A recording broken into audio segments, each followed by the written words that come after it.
औज़ुबिल्लाहि मिनश्शैतानिर्रजीम बिस्मिल्लाहिर्रहमानिर्रहीम। अस्सलाम वालेकुम मेरे मोहतरम बुज़ुर्गों, दोस्तों। ये हितेश पटेल ने कमेंट किया था, अगर तू इल्म वाला है तो कुरान और अल्लाह की एक बात बताओ जो सारे इंसानों प्लस काफिरों के लिए भले के लिए हो।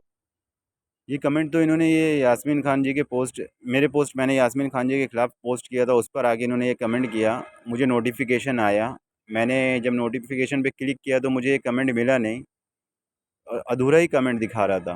तो मैंने गूगल सेटिंग में जाकर फिर ये मुझे थोड़ा कमेंट मिला, क्योंकि सवाल अच्छा था इनका, इसलिए मैंने सोचा इसका जवाब देना ज़रूरी है, ताकि हमारे और नॉन मुस्लिम भाई लोगों को पता चले कि जो लोग इस्लाम के ख़िलाफ़ जहर उगलते हैं उनको पता चलना चाहिए कि कुरान किस तरह की बात कहता है। वे तो हमेशा लोगों को लड़ाई मार काट वाली बात ही सिखाएंगे, और बेशक इस्लाम अमन और शांति का पैगाम है।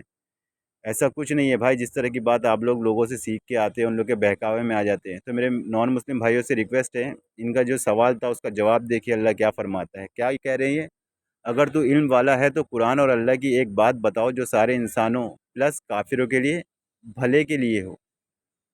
तो चलिए मैं इनको आयत देता हूँ, दूसरा सवाल मैं बाद में पढ़ता हूँ। तो ये देखिए मेरे भाइयों, सूरह निसा की आयत है 135। इसमें अल्लाह फरमाता है, ए ईमान वालो, इंसाफ पर कायम रहो और खुदा के लिए सच्ची गवाही दो, चाहे इसमें तुम्हारा या तुम्हारे माँ बाप और रिश्तेदारों का नुकसान ही हो। इंसाफ के मामले में अल्लाह ताला माँ बाप को भी तरजीह नहीं दे रहा है। तो मेरे नॉन मुस्लिम भाइयों से रिक्वेस्ट है, इस आयत को आप अपने दिमाग में बिठा लें कि इस्लाम गलत शिक्षा नहीं देता है और अल्लाह इंसाफ करने वालों को दोस्त रखता है। चलिए मैं पूरी आयत पढ़ देता हूँ। ए ईमान वालों, इंसाफ पर कायम रहो और खुदा के लिए सच्ची गवाही दो, चाहे इसमें तुम्हारा या तुम्हारे माँ बाप और रिश्तेदारों का नुकसान ही हो। और अगर कोई अमीर है या फ़कीर तो खुदा उनका खैरख्वाह है। तो तुम नफ्स की ख्वाहिश के पीछे चलकर अदल इंसाफ को न छोड़ देना। अगर तुम पेशदार शहादत दोगे या शहादत से बचना चाहोगे तो जान रखो, खुदा तुम्हारे सब कामों को जानता है। मानवता का इससे बड़ा उदाहरण दुनिया की कोई किताब में नहीं मिलेगा मेरे भाइयों। तो इस्लाम के ख़िलाफ़ अपने दिलों में गलत बातें न डालें और इस आयत पे गौर करें। तो इंशाल्लाह उम्मीद है कि भाई को पहला जवाब तो मिल गया होगा। अब इनकी दूसरी बात का जवाब देते हैं। दूसरा कमेंट तो इनका पूरा नहीं हुआ, क्योंकि शायद इन्होंने डिलीट कर दिए, मगर मैंने गूगल सेटिंग से जाके एक्सेस ले लिया था। तो इनका चलिए, मगर बात समझ में आ रही है कि ये क्या कहना चाह रहे हैं। तो इनका दूसरा कमेंट है, तेरे पास इल्म है तो एक बात बता, तेरा अल्लाह सबसे बड़ा है और सब कुछ अल्लाह ने बनाया, तो सारे इंसान अल्लाह के बच्चे हुए। तो फिर तेरा अल्लाह अपने ही बच्चों बेगुनाह इंसान को काफिर बोल के मारने काटने की बात क्यों करता है। इस तरह का ये कहना चाहते हैं। हालांकि इनकी बात मारने काटने तक समझ हो गई पूरी, मगर हमें फिर भी इनका कमेंट पढ़ के समझ में आता है कि भाई क्या कहना चाहता है। तो चलिए इसका भी हम जवाब दे देते हैं कुरान से, और उम्मीद है कि मेरा भाई समझ जाएगा ये, और बहकाने वाले लोगों के बहकावे में ना आएगा, जैसे यास्मीन जी, सचवाला जी और ये साहिल खान, जाफ़र हेरिटेक दुनिया भर के इस्लाम के ख़िलाफ़ प्रोपेगेंडा चलाते हैं कि काटो मारो ये सब इस धर्म में है। भाई ऐसा कुछ भी नहीं है। इंशाल्लाह मैं अपनी वीडियो के ज़रिए लोगों को ये सब क्लियर करता चलूँगा। चलिए आपकी इस बात का भी जवाब दे देता हूँ। सूरा अल मुम्तहना की आयत है वर्ज़ 7।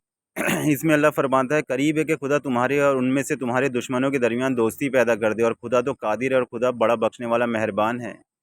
जो लोग तुमसे तुम्हारे दीन के बारे में नहीं लड़े भिड़े और न तुम्हें घरों से निकालने, उन लोगों के साथ एहसान करने और उनके साथ इंसाफ से पेश आने से खुदा तुमको मना नहीं करता।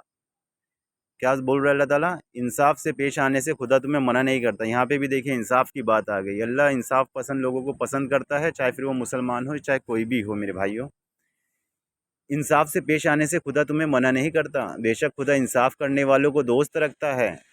खुदा तो बस उन्हीं लोगों के साथ दोस्ती करने से मना करता है जिन्होंने तुमसे दीन के बारे में लड़ाई की और तुमको तुम्हारे घरों से निकाल बाहर किया और तुम्हारे निकालने में औरों की मदद की, और जो लोग ऐसे से दोस्ती करेंगे वे लोग जालिम है।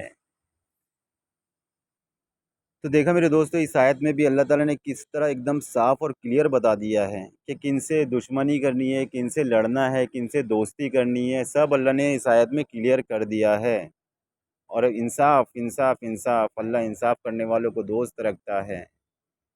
तो मेरे भाइयों, गलत बातें ना सुना करें। और वे लोग का तो कोई धर्म ईमान ही नहीं है, कोई धर्म ईमान ही नहीं है, जो झूठे बन के लोगों को इस्लाम के ख़िलाफ़ प्रोपेगेंडा चला रहे हैं। दुनिया भर की बातें, लोगों को भड़काने वाली बातें बता रहे हैं। तो मेरे भाइयों, उनसे ईमान इस्लाम ना सीखें। अगर आपको मुसलमानों की बात समझ में नहीं आती तो आप खुद पढ़िए ना, खुद सोचिए। भाई कलयुग चल रहा है और दुनिया तो ख़त्म होने वाली है और क़यामत ज़रूर आने वाली है। तो ईमान लाओ अल्लाह और उसके रसूल पर। बेशक खुदा का कलाम सच्चा है और बेशक अल्लाह के रसूल हक़ है। चलिए, अस्सलाम वालेकुम वरहमतुल्लाहि वबरकातुहू। इंशाअल्लाह अगली वीडियो में मुलाकात होगी।